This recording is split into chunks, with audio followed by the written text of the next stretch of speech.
Happy New Year, y'all. Let's go. Mortgage rates are still in the same range we've been in. The average top-end buyers at 6.21%, although this range is tightening to the steadiest we have seen in years, and it doesn't account for a big Trump announcement today.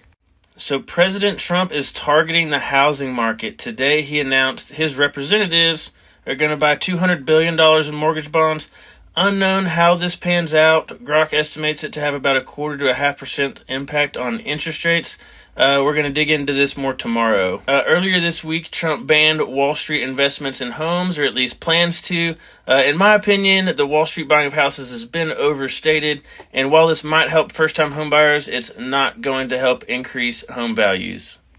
Realtor.com data for December came out this week, showing active listings in DFW at the highest since any point back to 2016. Of course, we'll break that down by a zip code, with the biggest increasing zip codes doubling and almost tripling last year. North Dallas at 635, almost tripling. Bedford to Virdian and Denton almost doubling. The biggest decreasing zip codes, basically halving as many listings as last year: South Fort Worth, Louisville, East Chase, and Hurst. And of course, here's a heat map for your reference. The DFW pending listing count right now is higher than the last couple of years, but just barely, and lower than the previous years going back to 2016. With all the active listings, the DFW pending ratio is the lowest of any year going back to 2016 at 0.32.